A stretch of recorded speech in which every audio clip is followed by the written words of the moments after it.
Bienvenidos al top de peores lecturas de 2019.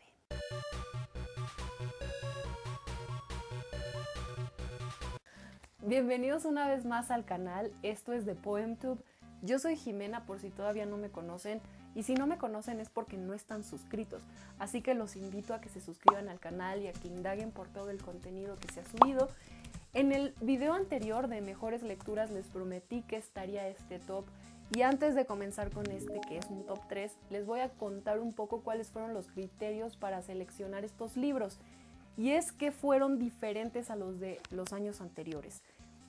Es un poco arbitraria mi selección, debo aceptarlo y espero que ustedes me perdonen, porque aquí hubiera podido estar, por ejemplo, Porque no soy feminista, de Jessa Crispin, u otros libros que por ahí también han sido reseñados en el canal. Pero sinceramente no quería quebrarme la cabeza, ya no quería volver a ellos, revisitarlos, releerlos para hacer algún análisis más exhaustivo. Ustedes saben que este tipo de videos requieren mucho trabajo y al menos en mi caso sí me doy el tiempo de volver a aquellas obras, sacar citas, revisar anotaciones previas que les he hecho o de plano hasta releerlos. Sí, yo sé que es una locura, pero pues así soy, ni modo. Y esta vez quise hacer otra cosa. Así que pues finalmente es un derecho de los lectores y pues bueno, espero que este top 3 los haga reflexionar y me cuenten si ustedes han leído estas cosas. Estas cosas suena muy despectivo, pero bueno, esta reseña va a hacerse con el respeto debido. A diferencia del top pasado, este sí va a tener un orden de importancia, es decir, el primero que diga es el que más me gustó de los que menos me gustaron y el último va a ser el que menos me gustó de los peores libros, ¿no? Así que pues, vamos a ello. Número 3. Les voy a parafrasear un poco las palabras que vienen al reverso de esta novela. Por cierto, el género novela es cuestionable. Yo diría más bien que es una manera de intercalar varios relatos a través de un hilo conductor que son unos elementos que están presentes aquí y que le dan título a la novela. Pero bueno, dejemos eso para otro debate. La cuarta de Forros dice así: novela deslumbrante, idea insólita. Los personajes encarnan lo imprevisible. Renueva la noción de voyeurismo. Y no sé ustedes, pero yo sí estaba con las expectativas hasta acá. Yo estaba aquí, mis expectativas estaban hasta acá. Y es que me resultaba un argumento muy interesante. Por cierto, si ya lo adivinaron, felicidades. Sí, estoy hablando de Kentucky de Samantha Schweblin. Una, ya lo dije, novela que nos habla de un mundo abarrotado de Kentuckys, que son unos dispositivos tecnológicos parecidos a unos peluches o tamagotchis o furbis, digamos que es un híbrido entre todo eso, y que son capaces de comunicarse a través de internet, pero solo hasta donde la tecnología se los permite, porque solo pueden comunicarse por medio de imagen y sonido. Además, los Kentucky son enlazados de manera aleatoria con un Kentucky amo. No pueden, digamos, controlar esta interacción, se las tienen que ingeniar para que la comunicación vaya más allá y esto requiere de mucha curiosidad. Pero bueno, al final de la novela vemos cómo estas relaciones van modificando el comportamiento de los seres humanos y van creando dependencia con estos aparatos o hacia estos aparatos y de cómo también van creando otros vínculos, ¿no? Más profundos, quizá no tanto dependientes, pero sí más íntimos, porque si bien estos artefactos son la entrada a tu privacidad, a veces invaden tu privacidad o a veces son invitados a tu privacidad. Hasta este punto seguramente ustedes me dirán, bueno, Jimena, pero es que suena interesante, en realidad esta novela suena muy bien. Y sí, yo también lo pensaba. Resulta aburrido el tratamiento, resulta monótona la manera de contar de Samantha Schweblin, que es muy llana de recursos literarios. Y bueno, yo creo que para hacer algo así en cuestión de narrativa, por ejemplo, se necesita entonces de una trama muy aguda, y aunque esta prometía hacerlo, al final no tiene nada de innovadora, porque hola, estamos viviendo esto mismo con nuestros celulares, estamos viviendo esto mismo con nuestras computadoras. Podemos acceder nosotros a chats públicos en donde a veces no conoceremos quién es la persona que está al otro lado. Hay videochats en donde puedes ver o no a la persona. Chats, por ejemplo, que no están originalmente pensados para cibersexo, pues al final han sido invadidos por gente pervertida y, en fin. A lo que quiero llegar es que todo esto ya lo vivimos. La manera en que Samantha Schweblin lo presenta no es ni de lejos innovadora, no extrapola lo que ahora mismo vivimos con la tecnología. Por otro lado, seguir cada historia, porque son varias, pero no culminan de un tirón, sino que tienes que seguirlas y tienes que identificarlas casi después de muchas páginas. Bueno, esto resulta confuso, resulta cansado a veces, porque en todas se maneja un mismo tono. No hay muchas variaciones en cuestión técnica o en cuestión de escritura, aunque las situaciones sí son diferentes, por supuesto. Es un poco difícil entrar desde el principio. Al final la historia, pues sí, resulta interesante, es como un tratamiento muy distópico de lo que hoy en día vivimos, pero no por eso quiere decir que sea algo insólito, ¿no? Como lo decía la Cuarta de Forros. Y tal vez algo interesante es que al final de cuentas esta obra termina de construirse en la imaginación o en la paranoia de sus lectores. Resulta ser eso, un producto interesante. Y digo producto pues porque la mercadotecnia se ha encargado de venderlo como tal, ¿no? O sea, yo no veo en este libro una obra artística, veo pues una aproximación únicamente, pero pudo haber profundizado más en algunos detalles o pudo haberlo contado de maneras como más variadas, porque creo que la capacidad la tiene la autora. Por esto esta lectura se viene al número 3 del top de peores lecturas, y ya lo dije, tiene mucho que ver las expectativas que me he construido yo misma. Número 2. La soledad de un cuerpo acostumbrado a la herida. Imágenes. Dejaré que este número 2 hable por sí mismo. Voy a prenderte fuego, pero no será ese fuego nuestro que nos calentaba las manos en las tardes eternas, ni tampoco ese que nos prendió el cuerpo en aquel septiembre y excusó el frío. No será el fuego en el que ardimos juntas como los deseos en papel, ni aquel que marcó siempre nuestra vida y ahora escondo en mi espalda para no ver la cicatriz. De ese fuego ya no queda nada, no. Si acaso un recuerdo futuro que jamás tendrá nombre, polvo que me ensucia las manos secas, el dolor de las manos sumergidas en el agua helada. Voy a prenderte fuego en este infierno de llamas congeladas, solo para ver, mi amor, quién de las dos se consume antes. Amigos, otra vez caí en las garras de Elvira Sastre. Por si no hubiera sido suficiente mi resultado del año pasado en el top de peores lecturas, donde estuvo de igual manera Elvira Sastre, pero con su libro de Aquella orilla nuestra o Aquella nuestra orilla, pues ahora aquí está La soledad de un cuerpo acostumbrado a la herida, que es el nombre de este libro que se publicó mucho antes de Aquella nuestra orilla, pero que irónicamente nos habla de lo mismo y con el mismo tono y casi con las mismas palabras. Es curioso, pero en este tipo de poesía pop que últimamente he estado analizando mucho, siempre se recurre a este tipo de fórmulas.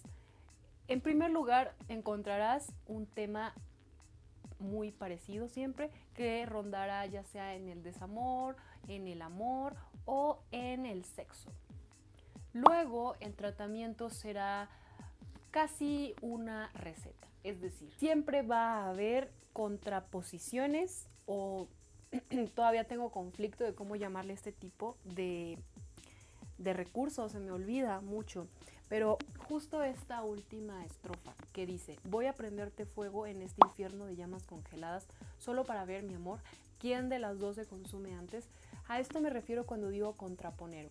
Prender fuego y consumir son contrarios, y lo que hace Elvira Sastre es que siempre se trae estas cosas a sus versos. Y pues este libro lo leí porque decidí que iba a ser una reacción ya no solo al poema, sino a, entre comillas, un libro entero. Eso no lo logré. Todavía no se sube el video, pero los invito a que estén pendientes porque ahí es donde van a ver pues más comentarios a fondo y más desglosados poema por poema. Pero esto es lo que hace básicamente en todo este libro y me parece de una pobreza espectacular. Amigos, este libro y esta poesía no es tan diferente a la que ustedes pudieron ver en la reacción al poema de Rupi Kaur de Milk and Honey, en donde podrán darse cuenta que es el mismo tema, es rompimiento, es separación amorosa, es el mismo tratamiento, el mismo tono y es una poesía tan transparente que deja ver sus carencias, es decir, tiene un lenguaje ultra literal o más allá de lo literal. Hay una que otra metáfora, pero son metáforas realmente muy predecibles que ya ni siquiera podrían decirse metáforas. Es como cuando dices las patas de la silla, pues ya no lo ves como una metáfora, es una metáfora muerta. Pues este tipo de cosas son las que encuentras en estos libros y yo fui de necia a ya ni siquiera leerlos, sino a escuchar a la mismísima Elvira Sastre recitar su propio libro y bueno, me pareció hasta esto mejor la manera en que lo recitaba que el contenido mismo, pues por evidentes razones, ¿no? No les voy a hablar más al respecto porque por eso hay un video entero que dura muchísimo y es para que analicemos juntos este tipo de propuestas que ya no requieren ni siquiera de calidad literaria porque pues evidentemente importa más la figura que los enuncia, ¿no? En este caso figuras como Elvira Sastre, como Irene X, como otro tipo de gente, no sé, Carlos, no, Cris Puello, y este tipo de personas o influencers en las redes, pues ya no importa que escriban o que no, ya ni siquiera importa tanto si se preocupan por aprender a crear ideas, es más bien solo escribir por escribir y es como si escribieran recados para el refri. Este tipo de propuestas poéticas o literarias son aquellas que ya no te dejan nada a la imaginación. Si, supongamos, Elvira Sastre quería hablar de un rompimiento, dice la palabra rompimiento. Si quería hablar del dolor, enuncia la palabra dolor y dice, oh, qué dolor tengo en mi corazón. Y este tipo de cosas a mí me parecen de una pobreza porque puedes buscar otras alternativas, buscar maneras de que el lector sea el que complete su significado, no desmenuzarle todo al lector, pero ya ni siquiera es desmenuzárselo, es como si los autores quisieran ser tan literales que ya no confiaran en su lector, que ya no le dieran nada que intervenir, que adivinar, que completar. No es novedad para mí el por qué tienen tanto éxito estas propuestas. Me queda claro que no es por su calidad literaria. Y hay un morbo latente a la hora de leer esto que de verdad no lo hago con el afán de criticar, yo trato de leerlo con los menos prejuicios posibles, pero pues por más que soy amigable y por más que soy abierta, no tiene nada que ofrecerme a mí. Porque la vaguedad tiene esa particularidad que es algo tan general lo que te están diciendo que puede encajar en miles de personas. Pero para mí el gran reto de la literatura es ese doble decir. Es ese decirte algo sin decírtelo o sugerírtelo de manera que tú completes el significado o que tú también intervengas como lector de manera creativa. Es como si tú fueras un coautor también de la obra. Y este tipo de propuestas lo único que hacen es entregarte todo, pero es algo muy genérico, es algo muy vago, es muy poco asimilado, es como la primera idea o la idea de impulso que le vendría a cualquier persona y creo que eso realmente habla de un trabajo fácil, de un trabajo veloz que atiende a las necesidades de las masas y no tanto de las necesidades literarias. Por eso Elvira Sastre está en este top.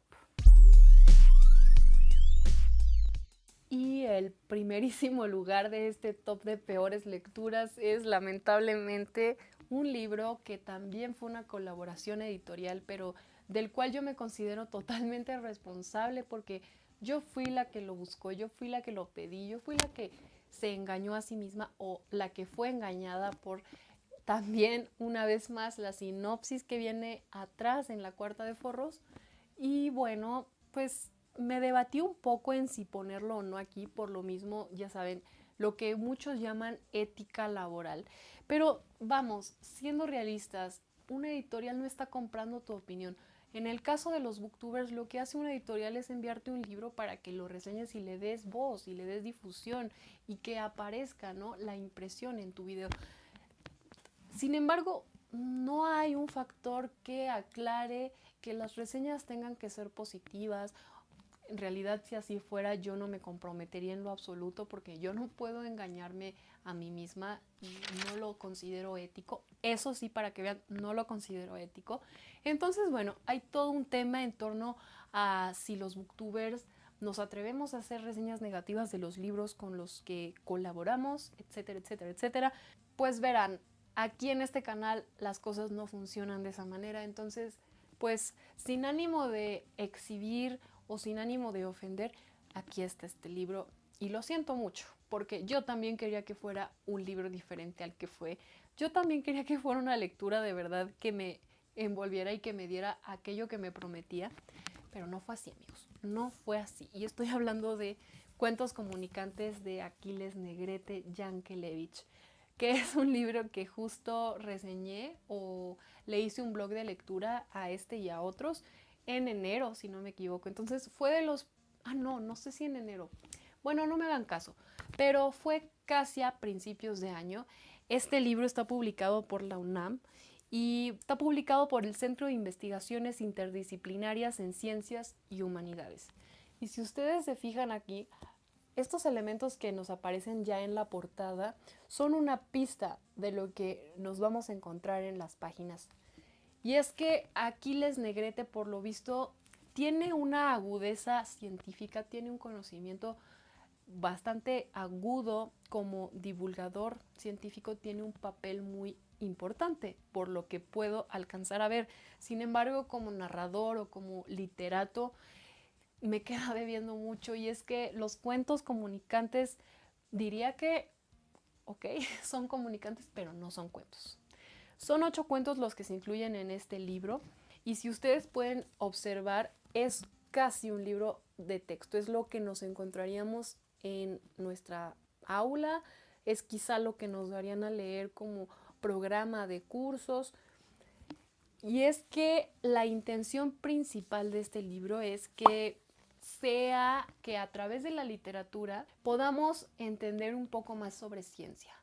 Tiene conceptos muy elevados para mí que no sé si quiero entender, no sé si estoy dispuesta a entender, pero que de inicio sí me atrajeron porque yo pensaba que iba a ser una propuesta entre ciencia ficción o bizarro o fantástico. Y, oh, qué equivocada estaba. Resulta que lo que tenemos aquí son textos muy desarticulados, textos que también se vuelven hasta cierto modo literales, pero diría que más que literales son caóticos. Los diálogos, por ejemplo, son muy predecibles, son de esos diálogos de hola, ¿cómo estás? Bien, ¿y tú? Muy bien, ¿y tú?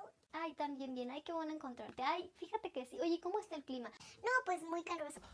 este tipo de cosas suceden en estas páginas y es algo muy frustrante porque no son cuentos que tengan, como ya lo dije en el wrap up, un inicio, desarrollo y final, y que tú sientas que son de verdad circulares y que tienen personajes tridimensionales y que tienen una trama pues original y un tratamiento cuidado, sino que son o parecen cuentos de primer impulso que caen en la verborrea, porque de estas 131 páginas realmente la sustancia podría estar, yo creo que en una tercera parte. Y es que los cuentos de pronto se desvían muchísimo, te cuentan cosas que no quieres escuchar o que más bien te distraen de la trama. Y ya para no extenderme tanto, en especial hubo uno que fue aversivo para mí. Pues fórmate aquí tú también, cabrona feminazi. La observación fue celebrada en todos los cuartiles, pero la oficial no disfrutó aquella mofa y a la voz de por lo menos yo no me acosté con el pendejo ese, brutas, empezó a jalonear con violencia a las damas para colocarlas en la posición que se les pedía. Colocadas finalmente por grupos de belleza, se tomó la foto del recuerdo. Una chica del cuartil verde, disgustada por no pertenecer al azul, preguntó con voz inconforme: ¿pero quién hizo la clasificación? Pues tu bomboncito José Leslie y sus amigotes, con quienes comentaba con lujo de detalle sus conquistas. Este cuento en específico nos habla de un concurso entre varias candidatas o exnovias, mejor dicho, de un sujeto que está sometido a un análisis mental o cerebral, una cosa así, por así decirlo, está conectado con sondas a un aparato que puede leer sus sueños o sus pensamientos, una cosa así. Y dentro de esos sueños o dentro de ese inconsciente está esta escena que vemos, que es una competencia de muchas mujeres que han sido sus exnovias y que de pronto atienden una voz que es como un altoparlante que les indica qué hacer, cómo formarse por grupos, según sus atributos físicos, según si son delgadas, gordas, bonitas, feas, y ese tipo de adjetivos reduccionistas y estúpidos. Y bueno, pues evidentemente están en una competencia y se están peleando nada más y nada menos que por el exnovio, que claramente, como lo escucharon, ellas mismas aceptan que es un imbécil, ¿no? Que es un tonto. Me parece muy desagradable el cuento, no solo por la trama tan gratuita, sino también porque pareciera que a veces en el narrador se sale un poco aquello que piensa el autor. Me estoy aventurando a decir algo que tal vez tenga riesgos porque no me consta, o sea, yo no leo mentes. Este fue de verdad el cuento que menos soporté y luego al final viene una especie de autobiografía que más bien parece una manera de lucirse como científico y que también saca a relucir pues toda la estirpe que tiene el autor como de vena científica. Y esto no pasa solo en este último cuento, en donde de alguna manera sería más apropiado o sería más aceptable que él hablara de sí y de su familia, sino que en todos los cuentos nos salpica, ¿no?, de ese tipo de autopromoción. Esto ya lo había dicho en el blog de lectura, pero ahora meditándolo todo, o sea, realmente es una lectura que no es amigable, no es amena. Las cosas científicas están metidas muy a la fuerza y creo que es un capricho querer escribir este tipo de divulgación en la narrativa cuando no se domina la narrativa. Pues hasta aquí el top 3 de peores lecturas de 2019. Espero que les haya gustado el video y que me comenten cuáles fueron sus peores libros y por qué, que es lo más importante, por qué no los recomiendan. Si ustedes ya leyeron algunos de estos, pues cuéntenmelo en los comentarios, desahoguémonos, chicos, porque creo que es muy importante nuestra opinión, creo que es muy importante la crítica. Por más revuelo que esto cause, la crítica negativa es más positiva de lo que creen. Y pues no sé qué más decirles. Que tengan feliz año, que esperen los próximos videos del canal y que nos vemos muy pronto.